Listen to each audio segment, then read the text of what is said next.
코로나19가 장기화되면서 관련된 말들이 하나 둘씩 만들어지고 있죠. 코로나 블루라는 말이 생겨났습니다. 블루라는 말은 푸른 그런 뜻 아니겠습니까? 때로는 다소 좀 우울함, 음침함 그렇게도 이해할 수 있는데요.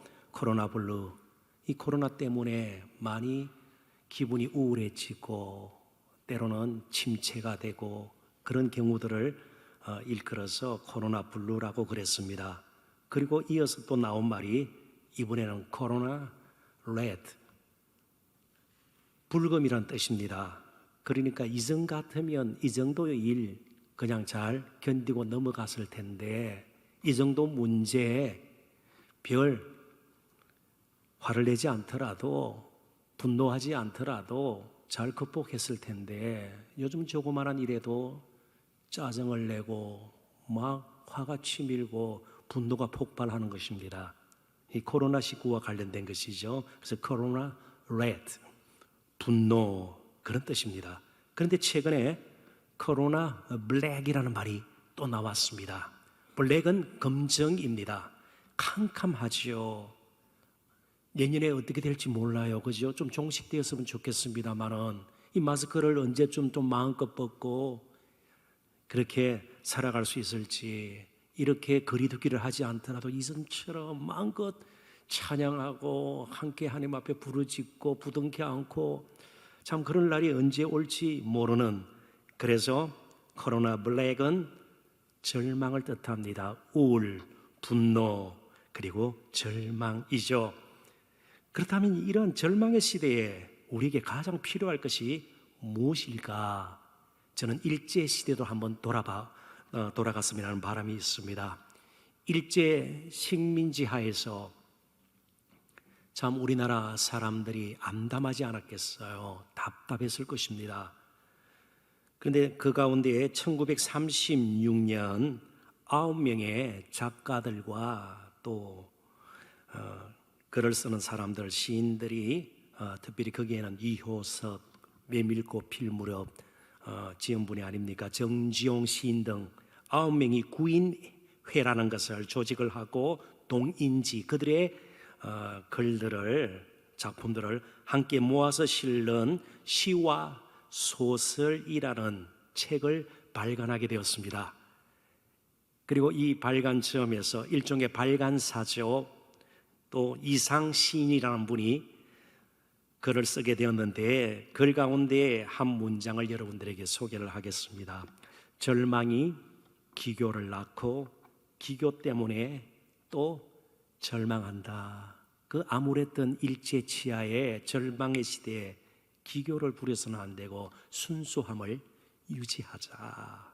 기교 때문에 또 절망할 수 있으니 절망의 시대일수록 장기수를 부리지 말고 본질과 기본에 충실하자. 그런 뜻으로 이 문장을 쓴 것입니다. 우리 개인과 가정 그리고 교회도 마찬가지입니다. 절망스러운 순간이, 상황들이, 문제들이 우리 안팎으로 앞뒤로 분명히 가로막고 우리를 억누를 때가 있습니다. 가장 경계해야 될 것이 그럴 때마다 장기수를 부려서는 안 된다는 것입니다. 왜요? 우리에게는 주 예수 그리스도와 그분의 복음의 지혜와 능력이 있기 때문입니다. 우리를 자유롭게 하는 진리가 예수님께 있기 때문입니다. 우리를 다스리는 왕 예수님이 우리의 진정한 소망이 되어야 합니다. 오늘 그래서 나눌 말씀의 주제는 예수님의 왕 되심입니다. 정말 왕으로 모시고 사는 것보다 더 나은 길이 없습니다. 더 괜찮은 지혜가 없습니다. 더 탁월한 방안이 없습니다. 예수님이 진정 우리의 삶에, 우리 남은 평생에, 아니 영원토록 왕이 되셔야 합니다. 그런데 유대 지도자들은 또 장기수를 부렸습니다. 오늘 본문의 배경을 조금 이해하면 본문을 보다 쉽게 이해할 수 있으리라 생각이 됩니다. 그들은 예수님을 죽이기로 작정을 했습니다.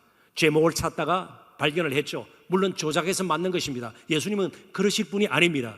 어떤 죄를 뒤집어 예수님께 씌웠는가 하면 신성모독죄, 하나님을 모독했다, 모욕했다. 그래서 그것은 주로 돌로 쳐서 죽이는 죄에 해당이 됩니다. 그런데 그 죄를 가지고 빌라도에게 고소할 경우를 한번 생각해 보십시오. 빌라도는 이방인입니다. 철저하게 정치인입니다. 종교적인 문제를 가지고 십자가형에 처할 리가 없는 것이죠. 그래서 가장 민감한 부분을 건드린 겁니다. 그것은 바로 유대인의 왕이다. 유대인들을 선동해서 로마 제국에 대항하는 위험한 인물이니까 사형에 처해 주십시오. 그래서 민감한 고속거리를 가지고 예수님을 끌고 빌라도 총독에게 왔습니다. 자칭 유대인 왕이라는 것이죠. 그러나 빌라도는 신문 끝에 예수님이 로마의 위협이 될 만한 그런 인물이 아닌 것을 알게 되었고 무죄를 선언하게 됩니다. 그리고 동시에 그를 풀어줄 마음으로 유월절 특사 이야기를 꺼냅니다. 유월절이 되면 이스라엘의 3대 절기 가운데 세계의 큰 명절 가운데 하나인 이 유월절에 죄수를 한 명 풀어주는 관례가 있습니다. 그래서 예수님을 풀어주기를 원했습니다. 그러나 유대인들은 거세게 반발합니다. 대신 바라바라는 인물을 석방할 것을 요구합니다. 정중히 요청한 것이 아니에요. 40절에 보면 소리를 지릅니다. 이 사람이 아니고 바라바를 풀어주십시오. 바라바를 풀어주십시오. 소리를 지르는 것을 보게 됩니다. 여기 소리 지른다로 번역된 헬라어 단어 크라우가조라는 말은 요한복음 12장 13절에는 외친다로 번역이 되어 있습니다. 요한복음 12장 거기에 사용된 단어의 또 배경, 그 외침의 배경을 보면 예수님께서 예루살렘으로 들어가십니다. 그때 사람들이 호산나 외쳤다. 그때 외침이에요. 호산나라는 말은 지금 우리를 구원하소서예요. 지금 우리를 구원하소서. 그렇게 외치다가 이번에 외침은 저 사람 말고 이 사람은 아닙니다. 마땅히 죽어야 할 사람이고요. 바라바를 살려주십시오. 그리고 요한복음 19장 15절 동일한 헬라어 단어예요. 거기도 소리를 지릅니다. 십자가에 못 박으소서. 십자가에 못 박으소서. 그런데 여기서 놀라운 것 한 가지 발견할 수 없습니까?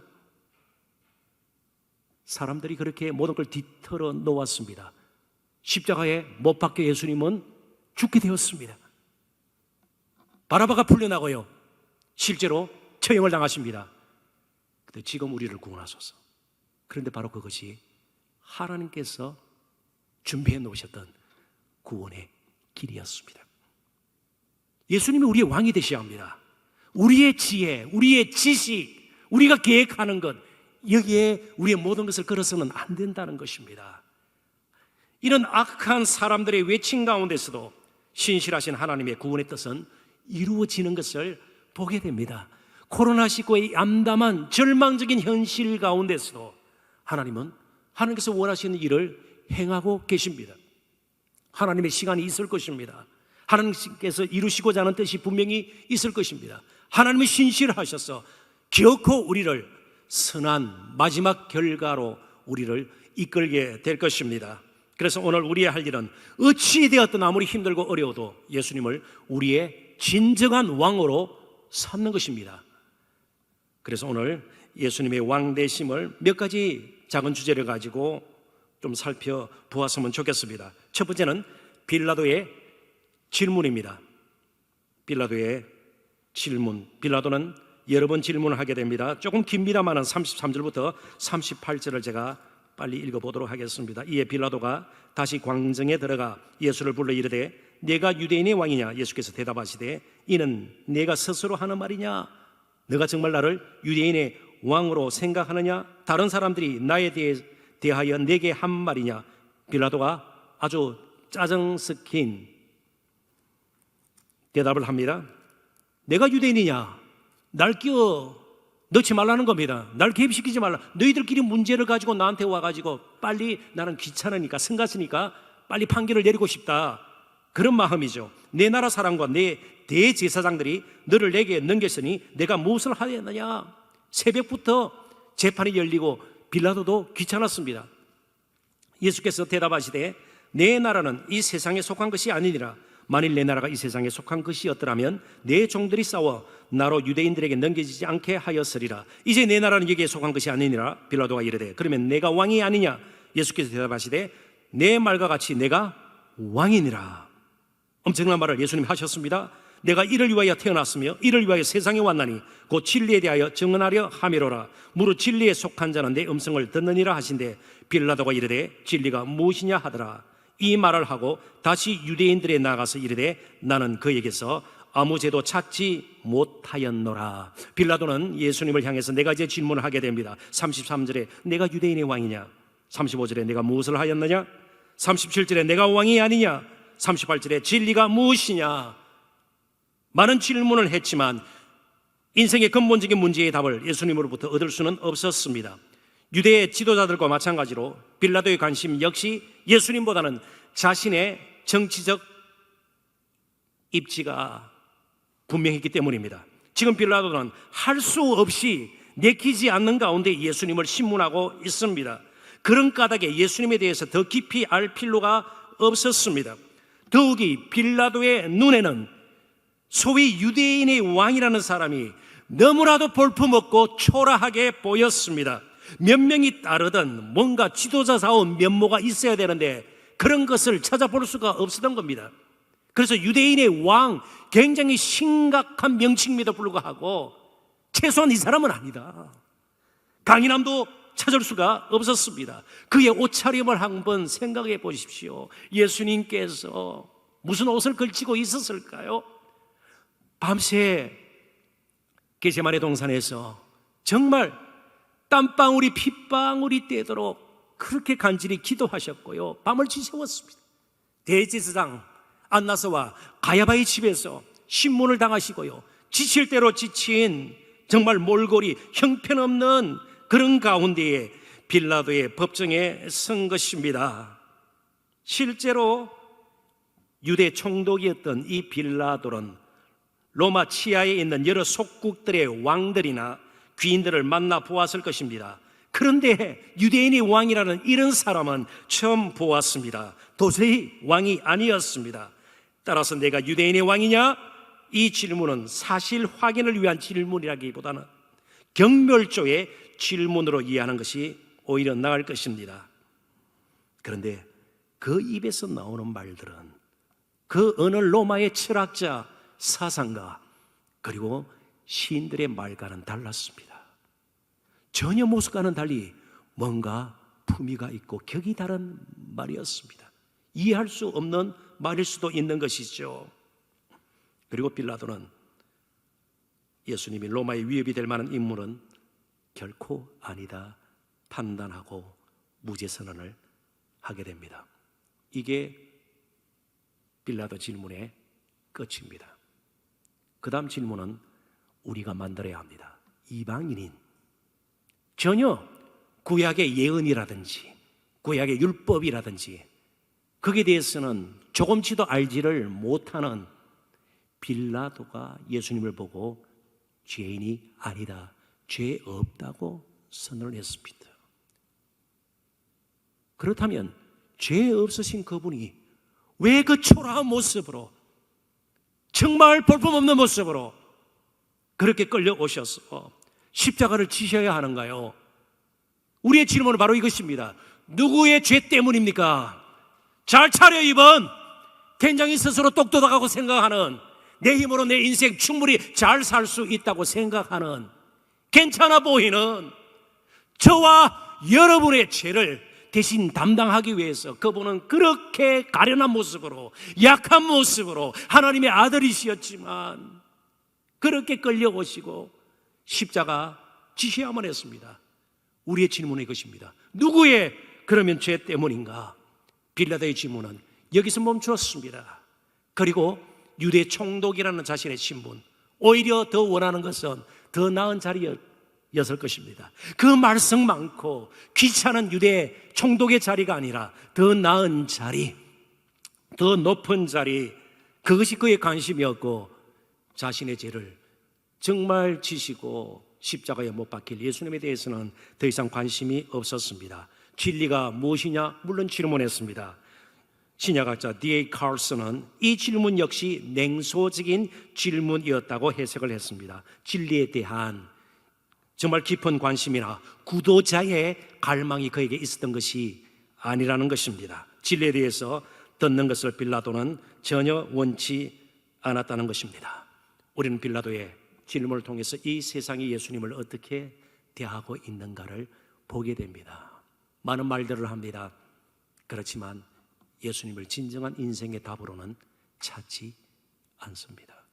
저와 여러분은 예수님이 우리 인생의 모든 문제에 하루하루 살아가는 동안 우리가 부딪히는 갖가지 우리가 스스로 해결할 수 없는 그런 여러 가지 어려운 공경과 고초 가운데 답이 되심을 우리는 인정해야 합니다. 믿음은 예수님을 향해서 뿐만이 아니라 우리 자신을 향해서도 눈을 감지 않는 것입니다. 날마다 우리 자신을 보고 내가 지금 왕노릇하고 있는 거 아닌가, 나의 왕국을 내 스스로의 힘으로 세우고 있는 것은 아닌가 질문을 던져보아야 합니다. 예수님이 우리의 왕이십니다. 두 번째는 바라바의 한계입니다. 39절 40절을 제가 또 읽어보겠습니다. 6월절이면 내가 너희에게 한 사람을 놓아주는 전례가 있으니 그러면 너희는 내가 유대인의 왕을 너희에게 놓아주기를 원하느냐 하니 그들이 또 솔리질러 이르되 이 사람이 아니라 바라바라 하니 바라바는 강도이었더라. 네 복음서 마태, 마가, 누가, 요한복음 공히 바라바의 이름을 언급하고 있습니다. 그런데 이 바라바는 예수님과 어떤 면에서 대조되는 인물임에 틀림이 없습니다. 바라바의 이름 뜻이 아바의 아들. 아바가 무슨 뜻입니까? 아바, 아버지, 아바, 아빠, 아람어죠. 시리아어입니다. 아바의 아들, 아버지의 아들이에요. 아마 아버지가 아들 낳고 나의 뜻, 나의 비전, 나의 꿈을 혹시 내가 못 이뤘다면 이 아들을 통해서 한번 이루고 싶다. 그래서 그렇게 이름을 지었는지도 모르죠. 아버지의 아들. 그러니까 철저하게 바라바는 육신적으로 이 땅의 삶을 제대로 살기 위해서 모든 것을 쏟아 부었던 인생이라 봐도 크게 빗나가지는 않을 것입니다. 대신 예수님은 하나님의 아들이에요. 하나님의 아들이라는 것은 우리가 혈육적으로 하나님은 아버지고 그 다음에 아들 낳고 이런 뜻이 아니에요. 하나님의 뜻을 이루기 위해서 모든 것을 갖다 바친 메시아, 사명자라는 뜻입니다. 육신을 입고 이 땅에 오셔서 그래서 사시는 동안은 사람의 아들로 사셨습니다. 우리의 죄를 십자가에 대신 담당하시기 위해서요. 그리고 부활하시고 성천하셔서 다시 재림하실 바로 그분을 예수님은 스스로 인자, 거기서 사람의 아들입니다. 그러나 근본적으로 하나님의 아들입니다. 그러니까 하나님의 아들이신 예수님은 모든 자신의 말과 행동과 삶이 죽음까지도 하나님의 뜻을 이루기 위해서 바쳐진 자, 그런 뜻이죠. 그리고 바라바를 우리가 너무 폄하해서는 안 될 것입니다. 왜 이렇게 번역이 되는지 알 수가 없습니다. 강도라고 이렇게 번역이 되어 있는데 사실은 누가복음 23장 19절에 보면 강도가 아니에요.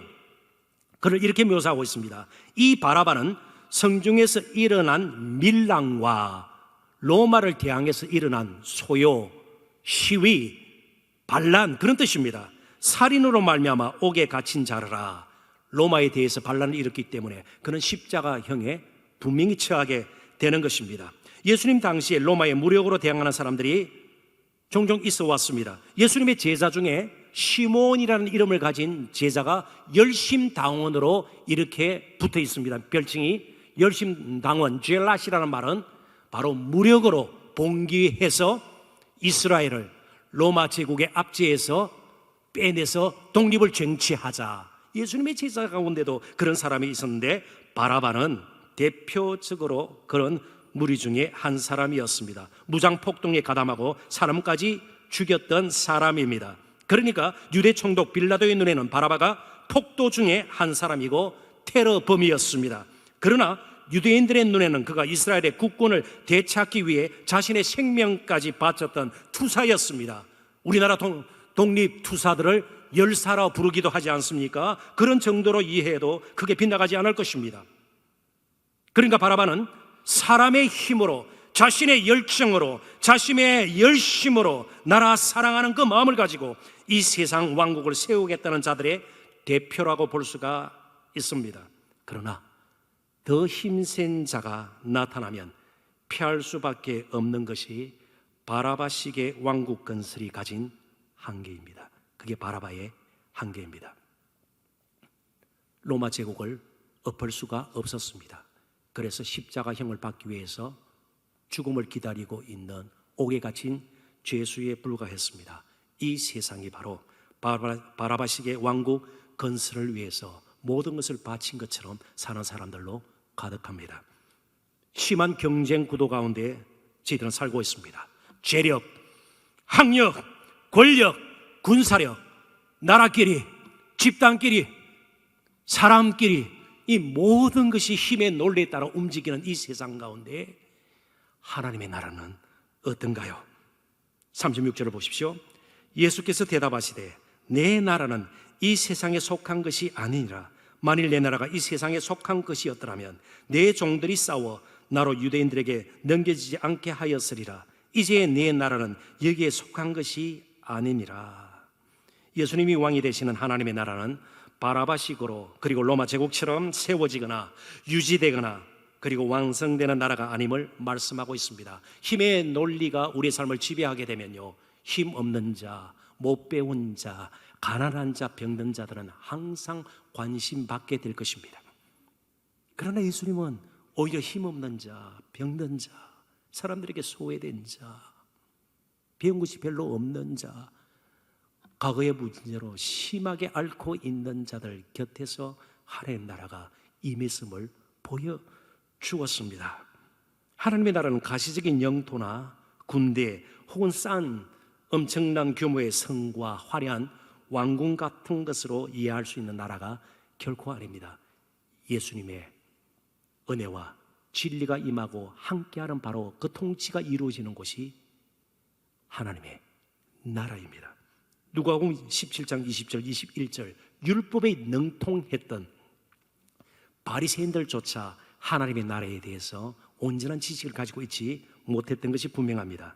바리새인들이 하나님의 나라가 어느 때 임하나이까 묻거늘 다윗과 솔로몬 같은 위대한 왕이 나타나서 이 로마의 압제에서 어떻게 이스라엘을 다시 일으켜 세워 회복시킬 수 있습니까? 가시적인 나라에 대해서 질문을 던졌습니다. 예수께서 대답하여 이르시되 하나님의 나라는 볼 수 있게 임하는 것이 아니요 또 여기 있다 저기 있다고도 못하리니 어떤 지역 영토가 있는 것도 아니니 하나님의 나라는 너희 안에 있느니라. 헬라 앤이라는 단어를 썼는데요, 너희 안에 있다, 이게 무슨 말일까요? 두 가지 의미로 우리는 해석할 수 있습니다. 너희 안에, in you, within you, 너희 속에, 마음 속에 이전에 느끼지 못했던 마음의 평안함, 하나님이 나를 사랑하신다는 그러한 말씀 앞에 정말 감사하고 감격하는 마음, 이게 천국이 임한 것이에요. 그리고 하나님을 찾게 되는 마음, 기도의 무릎이 꿇어지게 되는 이런 마음, 정말 하나님을 갈망하는 마음, 이게 하나님 나라가 임한 것이에요. 너희 안에, 우리 속에 있느니라. 여러 어렵고 힘든 일들 가운데서도 이전에 경험하지 못했던 평안함, 이런 것들이 하나님 나라가 임한 것이에요. In you, within you, 너희 속에 더 한 가지는 너희 가운데예요. 너희 가운데, among you, 너희들의 관계 가운데 하나님의 나라가 임했다. 그래서 용서가 일어나는 것이에요. 나보다 훨씬 약해 보이고 초라해 보이는 사람들을 더 낮게 여기는 겸손함, 우리의 관계예요. 관용을 베풀고요, 함께 붙들어주고요, 일으켜주고요, 함께 가는, 그것이 바로 하나님 나라가 임한 것이라는 겁니다. 그러니까 이 하나님의 나라는 사람의 힘과 권세로 유지되는 나라가 결코 아닙니다. 무슨 지표, 경제 성장률이라든지 국민 소득 혹은 GPA, 무슨 성적, 이런 것들로 판단할 수 있는 나라가 결코 아닙니다. 로마서 14장 17절 잘 아시는 말씀인데요, 하나님의 나라는 먹는 것과 마시는 것이 아니요, 음식 규례에 대해서 사도 바울이 이야기를 하다가 하나님 나라의 본질에 대해서 지금 가르치고 있는 것입니다. 오직 성령 안에 우리의 힘이 아니라 성령의 감동과 성령의 깨우침과 성령의 능력 안에 있는 의와 정말 바름과 평강과 희락, 기쁨이라. 이는 우리가 만들어낼 수 있는 것이 아니에요. 돈으로 만들어낼 수 있는 것이 아니에요. 우리의 지식으로 만들어낼 수 있는 것이 아니에요. 성령께서 주시는 선물이에요. 예수님이 우리의 왕이 되셔서 우리를 다스려 주실 때, 진정으로 우리의 주님이 되셔서 우리가 그분에게 내 인생을 맡길 때에 의와 평강과 희락이라 바른 것을 추구하게 되는 것이고요, 사람과의 관계도 삐뚤어져 있으면 도저히 스스로 못 견디는 그런 상태에 우리가 빠지게 되고, 세상에서 얻지 못하는 평강이 우리 마음에 차게 되는 것이고요, 조그마한 것에도 만족하고 기뻐할 수 있는 진정한 희락의 선물이 우리에게 주어진다는 겁니다. 교회는 어떻습니까? 근데 교회는 때로 바라바식의 왕국 건설에 몰두하는 경우들이 있습니다. 경계해야 됩니다. 위험하다, 저는 그렇게 생각이 들어요. 그래서 제가 읽었던 책을 여러분들에게 소개하고 그 책에 있는 내용을 잠시 인용을 하겠습니다. 매트 챈들러라는 미국 목사님이신데 텍사스에 있는 더 빌리지 교회에 지금 담임이기도 합니다. 그분이 책을 썼습니다. 완전한 복음, 저렇게 한글로도 번역이 되어 있는데, 미국 목사님들도 예가 아닌 것 같아요. 우리나라 목사님들도 비슷한 오류에 빠질 때가 참 많은데, 이분이 거듭된 부흥을 세 개의 B로 설명을 했습니다. ABC 할 때 B. 여기 세 개의 B는, 첫 번째는 buildings, 교회 건물을 크게 짓고, 그래서 이게 몇 천석이다, 만 명이 들어간다 이러면은요, 개척교회 상가교회는요 할 말이 없죠. 부끄럽죠. buildings, 화려하고 웅장한 건물. 두 번째는 budget, 흔히 예산으로 우리 예결산 하지 않아요. 그러니까 교회 재정 규모, 이게 커지면 부흥으로 생각할 수 있단 말이죠. 세 번째가 but, 이건 조금은 우리가 자주 쓰지 않는 말인데 엉덩이란 뜻입니다. 지금 여러분들 다 의자에 대고 있죠. 그러니까 이건 출석 수예요. 교인 수예요. 몇 명 모이고, 이걸 부흥으로 생각할 수 있다는 것입니다. 그러나 진정한 부흥은 교회 안에서만 엿볼 수 있는 것이 아닙니다. 정말 하나님의 나라가 그 가정에, 어떤 사람과의 관계에, 직장에, 하루하루 살아가는 나의 삶 속에 임했는가? 예수님이 진정 왕이신가?